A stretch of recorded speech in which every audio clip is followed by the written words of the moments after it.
الحمدللہ رب العالمین والعاقبۃ للمتقین والصلاۃ والسلام علی اشرف الانبیاء والمرسلین وعلی آلہ وصحبہ اجمعین اما بعد فاعوذ باللہ السمیع العلیم من الشیطان الرجیم قالت الاعراب آمنا قل لن تؤمنوا ولکن قولوا اسلمنا صدق اللہ العظیم اللہم صلی علی محمد وعلی آل محمد کما صلیت علی ابراہیم وعلی آل ابراہیم انک حمید مجید اللہم بارک علی محمد وعلی آل محمد کما بارکت علی ابراہیم وعلی آل ابراہیم انک حمید مجید رب اشرح لی صدری ویسر لی امری واحلل عقدۃ من لسانی یفقہوا قولی۔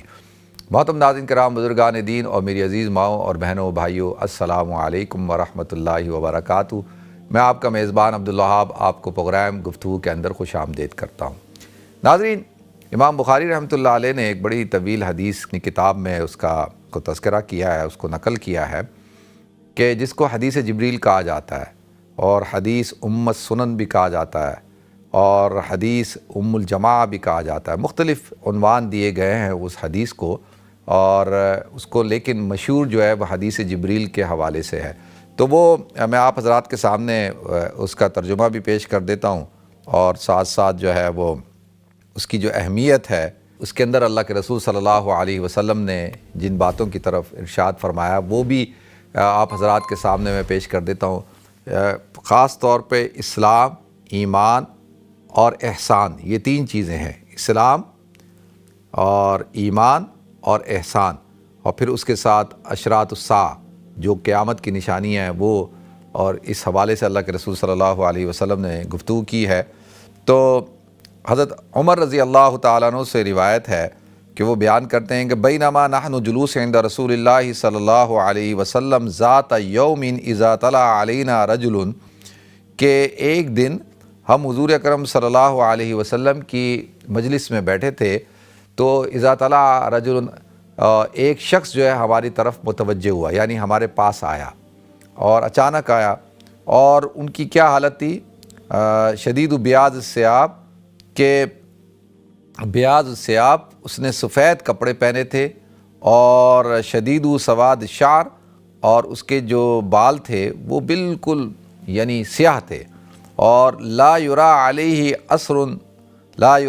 اثر السفری، کہ اس کے اوپر سفر کے کچھ اثرات نہیں تھے، ولا یعرف منا احد، اور ہم میں سے کوئی ان کو جانتا بھی نہیں تھا۔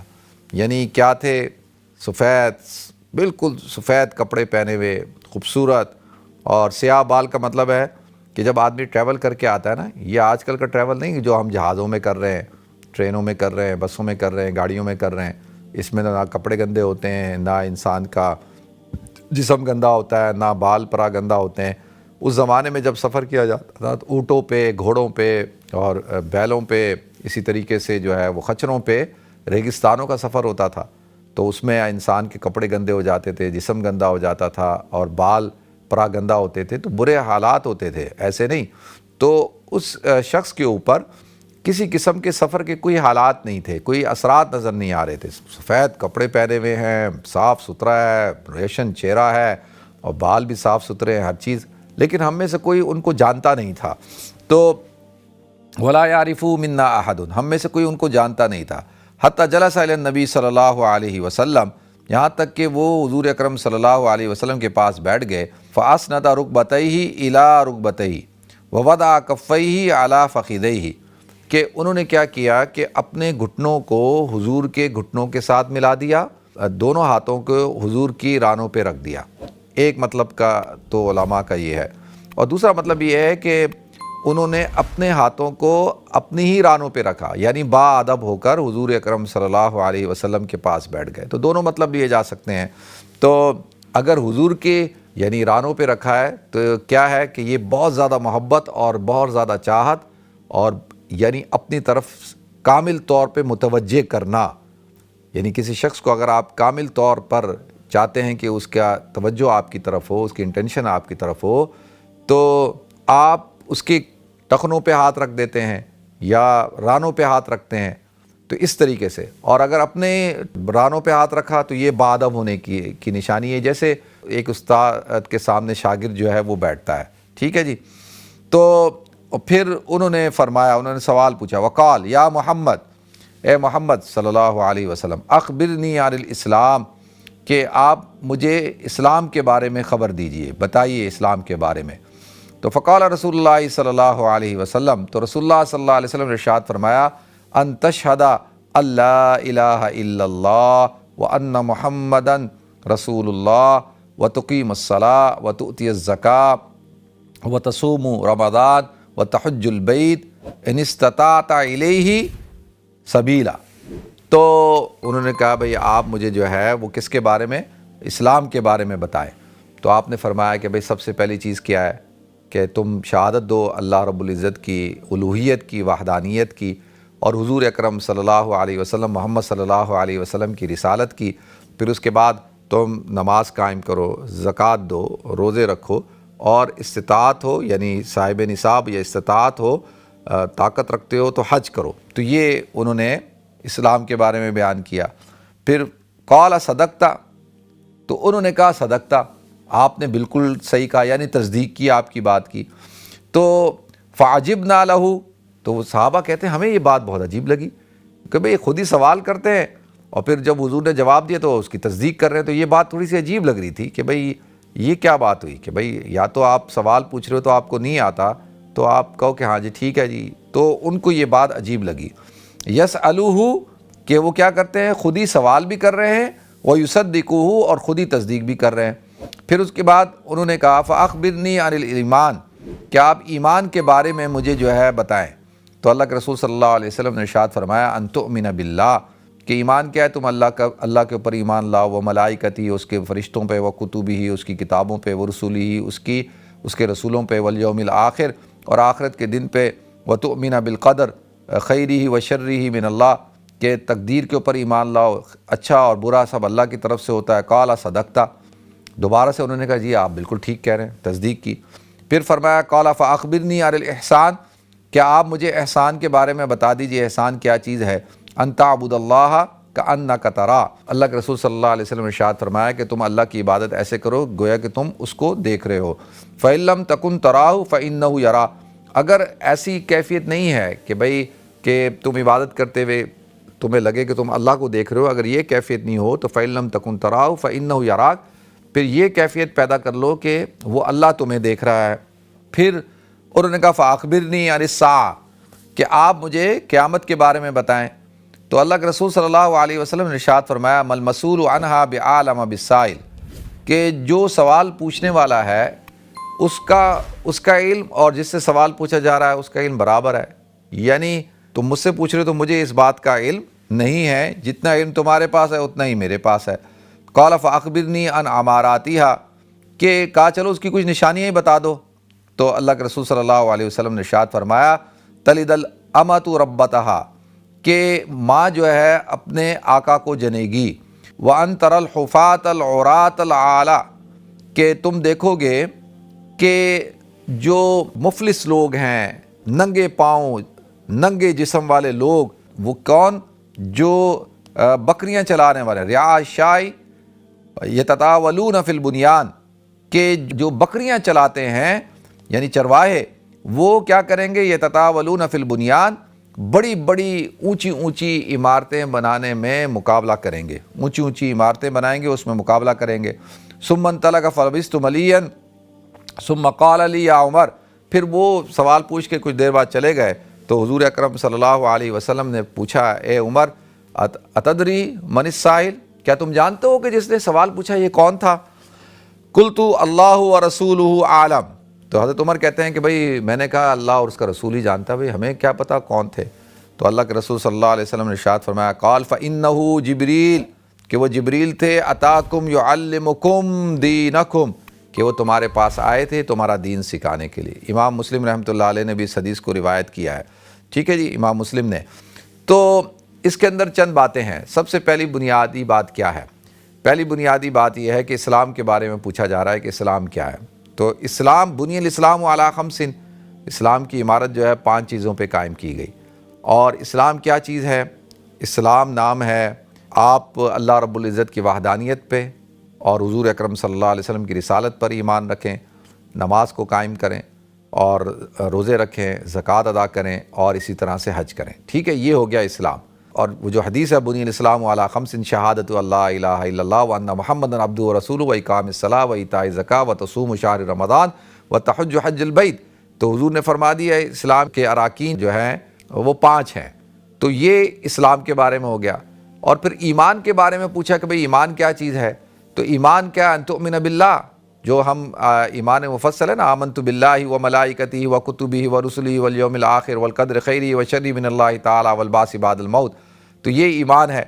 اور ایمان اور اسلام میں کیا فرق ہے؟ تو اکثر علماء کی رائے یہ ہے کہ ایمان اور اسلام دونوں ایک ہی چیز ہیں، مترادفات ہیں، یہ یعنی دونوں ایک دوسرے کی جگہ پہ استعمال ہوتے ہیں۔ اور بعض علماء کی رائے نہیں، قرآن میں الگ الگ بھی استعمال ہوا ہے اور ان دونوں کے الگ الگ معنی ہیں۔ تو اب جیسے ہم ایک آیت پڑھتے ہیں قالت الاعراب آمنا، کہ جو دیہاتی ہیں وہ کہتے ہیں ہم ایمان لائے، تو آپ کہہ دیجئے کلن تؤمنوا ولکن قولوا اسلمنا، کہ تم یہ نہ کہو کہ بھئی ہم ایمان لائے، بلکہ یہ کہو کہ ہم اسلام لائے۔ تو کیا مطلب ہے کہ ادھر سے تو پتہ چلتا ہے کہ ایمان اور اسلام دونوں الگ الگ چیزیں ہیں، ان کے الگ الگ معنی ہیں۔ تو علماء نے اس کا ایک بڑا ہی آسان الفاظ میں ایک مفہوم بیان کیا ہے اور اس کی تشریح کی ہے کہ اسلام کا تعلق کس کے ساتھ ہے؟ اراکین کے ساتھ۔ یہ جو اعمال ہیں، جن اعمال کو ہم کرتے ہیں، نماز پڑھنا، روزہ رکھنا، حج کرنا، زکوٰۃ دینا، یعنی انسان کے جسم کے جو ظاہری اعمال ہیں اس سے متعلق جو چیز ہے اس کو اسلام کہا جاتا ہے۔ اسلام کا مطلب یہ ہے۔ اور ایمان کا تعلق جو ہے وہ عقائد کے ساتھ ہے۔ عقائد کیا ہے؟ ان تؤمن باللہ، کہ اللہ کی ذات پر ایمان لاؤ، والملائکہ وکتبہ ورسلہ والیوم الآخر، کہ بھئی ملائکہ کے اوپر ایمان ہونا، کتابوں پر ایمان ہونا، تمام رسولوں پر ایمان ہونا، اور آخرت کے دن کے اوپر ایمان ہونا، تقدیر کے اوپر ایمان ہونا، اور بعث بعد الموت، یعنی جو حیات بعد الموت ہے اس کا بلیو ہونا۔ تو یہ سب چیزیں ہیں، ان کا تعلق کس کے ساتھ ہے؟ بلیو کے ساتھ، عقائد کے ساتھ ہے۔ تو عمل کے ساتھ جو چیزیں ہیں ان کا تعلق اسلام کے ساتھ ہے، اور جو عقائد ہیں ان کا تعلق ایمان کے ساتھ ہے۔ قرآن کہتا ہے یا ایھا الذین آمنوا ادخلوا فی السلم کافہ، اے ایمان والو پورے اسلام میں داخل ہو جاؤ۔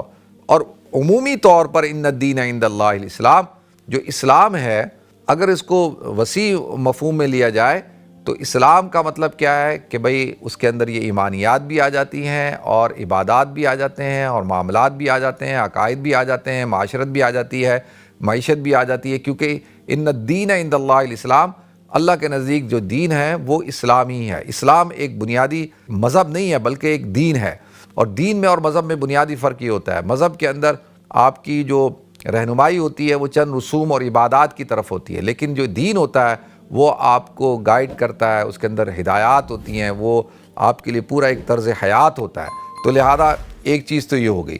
پھر انہوں نے جو دوسری بات پوچھی تھی احسان، تیسری چیز تھی احسان۔ اب احسان کیا چیز ہے؟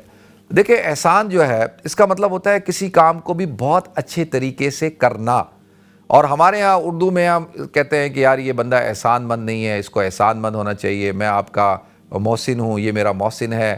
تو یہاں پہ یہ شکر گزاری کے معنی میں بھی آتا ہے نا۔ اور اللہ رب العزت نے قرآن پاک میں ہمیں حکم دیا کہ بھئی اپنے والدین کے ساتھ حسن سلوک کے ساتھ پیش آؤ، وَوَصَّيْنَا الْإِنسَانَ بِوَالِدَيْهِ إِحْسَانًا، تو اللہ نے اور حسنہ احسانہ یہ جگہ جگہ پہ اللہ نے تذکرہ کیا ہے کہ پڑوسیوں کے ساتھ حسن سلوک کے ساتھ پیش آؤ، مختلف جگہوں پہ اللہ تعالیٰ نے فرمایا۔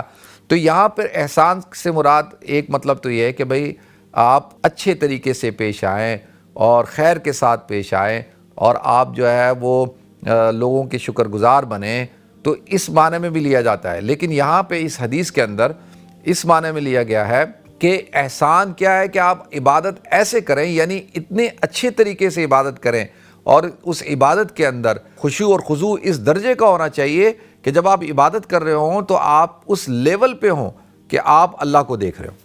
یہ احسان کا سب سے اولین درجہ ہے، اور اسی کو صوفیہ کرام نے جو لیا ہے وہ پھر وہ کہتے ہیں نا انسان ذکر اذکار کرے، مراقبات کرے، اور عبادت کرے، مجاہدات کرے، تاکہ وہ اس لیول پہ پہنچ جائے کہ جب وہ عبادت کر رہا ہو تو وہ اللہ کو دیکھ رہا ہو۔ اور اگر تو یہ کیفیت پیدا نہیں ہو سکتی تو کم سے کم ایسی کیفیت پیدا کر لو کہ تمہیں اللہ دیکھ رہا ہے۔ یہ تو کم سے کم درجہ ہے نا، کہ میں اور آپ کم سے کم اس درجے پہ تو فائز ہو سکتے ہیں۔ کوشش تو ہم نے وہی کرنی چاہیے کہ احسان کے اعلیٰ درجے پر فائز ہوں، کہ جب ہم عبادت کر رہے ہوں تو ہم اللہ کو دیکھ رہے ہوں۔ لیکن اگر ایسی کیفیت نہیں ہو رہی تو کم سے کم یہ تو پیدا کر لیں کہ اللہ مجھے دیکھ رہا ہے. اور جب انسان کے اندر یہ کیفیت پیدا ہو جاتی ہے تو انسان اپنا ہر قدم سوچ سمجھ کے اٹھاتا ہے. پھر اس کے لیے اگر وہ مسجد میں بیٹھا ہے تو کوئی مسئلہ نہیں، اگر وہ بازار میں بیٹھا ہے تو کوئی مسئلہ نہیں، اگر وہ تنہائی کے اندر کمرے میں بیٹھا ہے تو کوئی بات نہیں ہے، اگر مجمع میں بیٹھا ہے تو کوئی بات نہیں. تو اس کا تنہا ہونا، مجمع میں ہونا، مسجد میں ہونا، بازار میں ہونا، ہر حال میں وہ اس کی زندگی ایک ہی ہوتی ہے. یہ نہیں کہ ہماری طرح ڈبل فیس ہے، عوام کے لیے ہم کچھ ہیں اور گھر میں کچھ ہیں، اکیلے میں کچھ ہیں، کمرے میں کچھ ہیں، تنہائی میں کچھ ہیں. اور یہ جو مومن ہے نا، اس کا جو اعلیٰ درجہ احسان کے درجے پہ جب وہ فائز ہوتا ہے کہ جب وہ ہر آن ہر گھڑی اس کو کیا ہے کہ اللہ رب العزت کی ذات اس کو دیکھ رہی ہے. تو جب آپ کی یہ کیفیت ہو جاتی ہے، اعلیٰ کیفیت، تو کیا کہ میں اللہ کو دیکھ رہا ہوں. چلے اگر یہ نہیں ہو رہی تو کم سے کم یہ تو پیدا کرو کہ اللہ ہمیں دیکھ رہا ہے. تو یہ کیفیت جو ہے وہ بڑی اہم ہے. اور دوسرا مطلب اس کا کیا ہے کہ ہر عبادت کو، ہر کام کو آپ ایکسیلنٹ وے میں اچھے طریقے سے انجام دیں. مسلمان جو ہوتا ہے وہ کسی کام کو بھی ادھورا نہیں چھوڑتا اور کسی کام کو بھی خراب نہیں کرتا، اور جو بھی کام کرتا ہے بہتر طریقے سے کرتا ہے. اسی طرح قرآن پاک میں جو اللہ تعالیٰ نے ارشاد فرمایا، تبارک الذی بیدہ الملک وہو علی کل شیء قدیر الذی خلق الموت والحیاۃ لیبلوکم ایکم احسن عملا، کہ اللہ نے زندگی اور موت جو پیدا کی ہے تاکہ اللہ تمہیں آزمائے کہ تم میں سے کون اچھے عمل کر کے آتا ہے، یعنی احسن طریقے سے، بہترین طریقے سے. اب آپ نماز پڑھیں تو اس کے اندر آپ کا خشوع اور خضوع اور لباس ہر چیز، اسی طرح سے روزہ رکھیں تو اس کی تمام چیزوں کے ساتھ، کہ مطلب آپ جھوٹ نہیں بول رہے، غیبت نہیں کر رہے، آپ گالیاں نہیں دے رہے، آپ کوئی گناہ نہیں کر رہے. اسی طرح سے آپ زکوٰۃ دیں تو اللہ کی رضا کے لیے دیں، کوئی اور مقصد نہیں ہونا چاہیے. حج کریں تو اللہ کی رضا کے لیے. تو ہر عبادت کس طرح سے ہونی چاہیے؟ بہت ہی اچھے طریقے سے ہونی چاہیے. تو عبادت کے سے متعلق ہے نا. لیکن اس کو اگر ہم اور اس کے معنی کو وسیع کریں، مفہوم کو وسیع کریں، تو یہ اس حوالے سے ہے کہ آپ کی ہر چیز، ہر کام ایکسیلنٹ وے میں ہونا چاہیے. کوئی کام بھی ادھورا نہیں چھوڑنا چاہیے.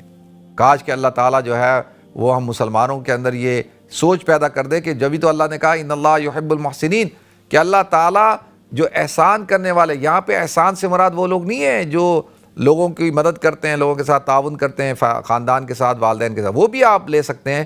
لیکن یہاں پہ اللہ تعالیٰ کہہ رہے ہیں کہ میں ان لوگوں کو پسند کرتا ہوں جو ہر کام اچھے طریقے سے کرتے ہیں. تو لہذا یہ تو اللہ تعالیٰ مجھے بھی کیفیت عطا فرمائے، آپ کو بھی عطا فرمائے. پھر اسی طرح سے اللہ کے رسول صلی اللہ علیہ وسلم سے انہوں نے پوچھا کہ فاخبرنی عن الساعہ، کہ آپ قیامت کے بارے میں بتائیں کہ قیامت کب آئے گی. دیکھیں قیامت جو ہے ان اللہ عندہ علم الساعہ، کہ قیامت جو ہے اس کا علم کس کے پاس ہے؟ وہ اللہ کے پاس ہے. حقیقتاً اس کا کسی کو نہیں پتا قیامت کب آئے گی. یسألونک عن الساعۃ ایان مرساہا، قرآن کیا کہتا ہے؟ قل انما علمھا عند ربی. سورہ اعراف میں کیا کہ جب آپ سے سوال پوچھتے ہیں کہ قیامت کب واقع ہوگی تو آپ کہتے ہیں اس کا علم تو میرے رب کے پاس ہے. تو ایک صحابی نے آ کے پوچھا یا رسول اللہ قیامت کب آئے گی؟ تو حضور نے فرمایا کہ تم نے قیامت کے لیے کیا تیاری کر کے رکھی ہے؟ اب دیکھیں نا، اصل تو معاملہ ہے کہ بھئی ہم نے قیامت کے لیے کہ کیا تیاری کی ہے. پھر فرمایا من ماتا قامت قیامت، جو آدمی مر گیا اس کی قیامت قائم ہوگی. یعنی ایک تو قیامت ہوگی نا مالک یوم الدین، جو روز جزا اور حشر کا میدان ہوگا، حساب کتاب ہوگا، یوم الحساب. اور ایک کیا ہے، ایک تو جب انسان مر جاتا ہے اس وقت ہی اس کا حساب کتاب شروع، اس کے معاملات شروع. تو اس کی تو قیامت اسی دن برپا ہو گئی جس دن وہ مر گیا. تو لہذا حضور نے فرمایا کہ بھائی اس کا علم تو جو ہے جتنا تمہیں ہے تم سے زیادہ میرے پاس علم نہیں ہے، مسئول سے زیادہ میرے پاس اس کا علم نہیں ہے. تو انہوں نے کہا ٹھیک ہے پھر آپ مجھے جو ہے اس کی کوئی نشانیاں بتا دیں. کیا بتا دیں؟ نشانیاں بتا دیں. تو اللہ کے رسول صلی اللہ علیہ وسلم نے ارشاد فرمایا کہ دیکھو اس کی نشانی کیا ہے کہ ماں جو ہے وہ اپنی آقا کو جنے گی. مطلب کیا؟ اس کا ایک مطلب تو یہ ہے، ایک آقا ہوگا، اس کی ایک باندی ہوگی، اور جب وہ باندی پیگنٹ ہو جائے گی تو جو اس سے بچی پیدا ہوگی تو وہ بچی جو ہے حقیقتاً تو اس کی بچی ہے، وہ عورت اس کی ماں ہے، لیکن وہ اس کو اس طرح سے ٹریٹ کرے گی جیسے کہ ایک باندی غلام ہوتے ہیں. ایک مطلب ہے. اور دوسرا مطلب یہ ہے کہ قیامت کی نشانی سے ایک نشانی یہ ہے کہ لڑکیاں اور اپنی ماؤں کے ساتھ بدتمیزی کریں گی اور ان کے ساتھ ان کو ایسے ٹریٹ کریں گی جیسا کہ آقا غلام کو ٹریٹ کرتا ہے. تو گویا کہ ایک عورت نے ایک بچی پیدا کی اور وہ بچی جو ہے وہ اس کی آقا بن کے بیٹھ گئی ہے، مالکہ بن کے بیٹھ گئی ہے، اور اس کے ساتھ بدتمیزی کرتی ہے، اس کو ڈس رسپیکٹ کرتی ہے، اس سے کام لیتی ہے اور اس کے ساتھ ایسا سلوک کرتی ہے. تو یہ آپ دیکھ لیں کہ بھئی قیامت کی نشانی ہے. آج جو ہے یہ بالکل ہم دیکھ رہے ہیں کہ کس طریقے سے اولادیں جو ہے وہ اپنے ماں باپ کو ڈس رسپیکٹ کرتی ہیں، ایسے ٹریٹ کرتے ہیں جیسے کہ وہ ان کے غلام ہیں. تو ابھی آج ہی ہمارا ایک دوست بتا رہا تھا کہ ایک بندہ تھا اور اس کا وہ رشتے میں چچا لگتا تھا کہ ارب پتی آدمی، بہت امیر آدمی، کہ وہ مرا تو مرنے کے بعد اس کی جو اولاد ہے وہ اولاد نے ماں کے ساتھ کیا سلوک کیا جائیداد کے لیے، پیسوں کے لیے، اور کس طریقے کا رویہ اختیار کیا جاتا ہے. تو آپ اور ہم دیکھ رہے ہیں کہ ماؤں کو، باپوں کو بوجھ سمجھ لیا جاتا ہے جب وہ بیمار ہو جاتے ہیں، جب وہ بیچارے جو ہے وہ ضعیف ہو جاتے ہیں. ابھی جب میں ایک ایونٹ میں گیا تو ایک خاتون جو ہے وہ نکلتے ہوئے مجھے کہتی ہیں کہ کچھ نصیحت کر دیں میرے بیٹے کو. میں نے کہا بھائی کس حوالے سے؟ انہوں نے کہا کہ بھائی اس حوالے سے کہ یہ پہلے بہت اچھا تھا، شادی کے بعد بہت بدتمیز ہو گیا ہے اور مجھے کہتا ہے کہ یہ گھر جو ہے خالی کرو، اس گھر پہ میں نے رہنا ہے. تو میں نے اس کو بڑے اچھے انداز سے نصیحت کر دی. تو وہ کہتا ہے کہ لگتا ہے ایسا کہ جیسے تمہیں میری ماں نے تو نہیں کہا یہ، اور اتنا ہوشیار. پھر وہ آنٹی مجھے بتاتی ہیں کہ بعد میں جب جاتے ہوئے کہتا ہے یہ گھر میرے باپ کا تھا تو لہذا آپ نکلیں یہاں سے اور یہ گھر میرا ہے. اب بتائیں بوڑھی ماں بیچاری کدھر جائے جس کا شوہر نہیں، جس کے اور بچے نہیں، ایک لوتی اولاد ہو. تو وہ کہتی ہے بیٹا گھر تو تمہارا ہی ہے، تمہیں ہی ملنا ہے، کس کو ملنا ہے اور. تو یہ جب رویہ ہوگا قیامت قریب ہے، یہ قیامت کی نشانیوں میں سے نشانی ہے. اسی حدیث جبریل کو آگے لے کے چلیں گے اور ان میں سے ایک نشانی کیا ہے، وَأَن تَرَى الْحُفَاةَ الْعُرَاةَ الْعَالَةَ. آپ دیکھو گے کہ ننگے جسم والے لوگ، ننگے پاؤں، مفلس لوگ، کلاش لوگ، اور وہ کیا کریں گے؟ وہ بکریاں چرانے والے لوگ، اور وہ کیا کریں گے؟ یتطاولون فی البنیان، کہ وہ بڑی اونچی اونچی طویل عمارتیں بنائیں گے. اس کے اندر ان کا مسابقہ ہوگا، مقابلہ کریں گے، بڑی بڑی عمارتیں بنائیں گے. اچھا یہ تو امام مسلم رحمۃ اللہ علیہ کی حدیث ہے نا. مسند احمد میں حضور اکرم صلی اللہ علیہ وسلم سے صحابہ نے پوچھا ہے رسول اللہ یہ جو آپ نے بتایا کہ یہ ننگے پاؤں، ننگے جسم، بکریاں چلانے والے مفلس لوگ ایک وقت ایسا آئے گا کہ اونچی اونچی عمارتیں بنائیں گے، تو یہ کون لوگ ہوں گے؟ تو مسند احمد کی حدیث میں حضور نے فرمایا العرب، وہ عرب ہوں گے. اب آپ دیکھیں ناظرین، میں آج میں اور آپ ہم سب اس حدیث کو جب پڑھتے ہیں اور یتطاولون فی البنیان، اور جب اس بات کو پڑھتے ہیں اور یہ صحیح حدیث ہے، تو آج سے اگر کوئی 50-60 سال پہلے کہ کوئی اس حدیث کو پڑھتا تھا تو وہ کہتا تھا ابھی یہ نشانی پوری ہونی ہے.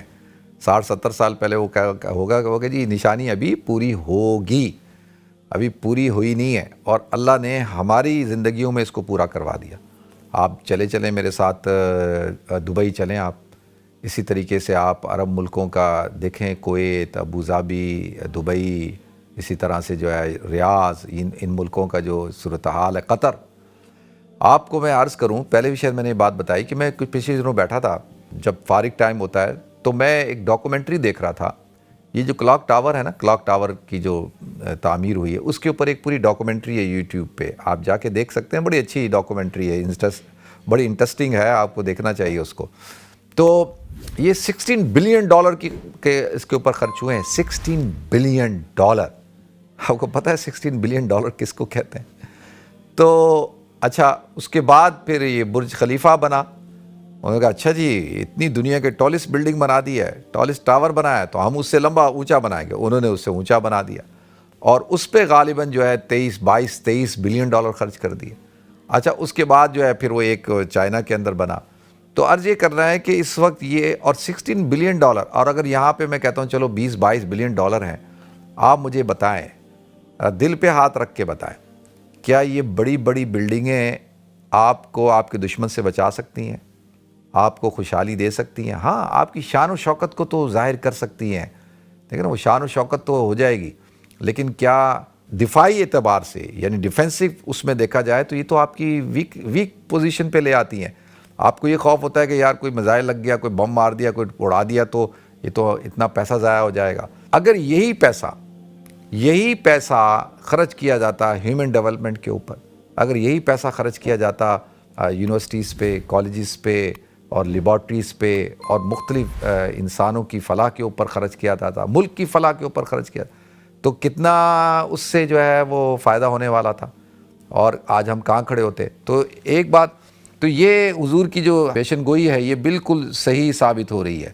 اسی طرح سے آپ دیکھیں اللہ کے رسول صلی اللہ علیہ وسلم نے ان سے فرمایا، حضرت عمر رضی اللہ تعالیٰ عنہ سے، کہ تم جانتے ہو کہ اس شخص کو یہ کون تھا؟ انہوں نے کہا نہیں، ہم تو نہیں جانتے تھے۔ کہا یہ جبریل تھے اور تمہارے پاس آئے تھے، اتاکم یعلمکم دینکم، کہ تمہارا دین تمہیں سکھانے کے لیے۔ تو لہذا ناظرین، اللہ تعالیٰ مجھے، آپ کو، ہم سب کو ان باتوں کو سمجھنے کی توفیق عطا فرمائے۔ اللہ تعالیٰ ہمیں حضور اکرم صلی اللہ علیہ وسلم کی تعلیمات پر عمل کرنے کی توفیق عطا فرمائے۔ وآخر دعوانا الحمدللہ رب العالمین۔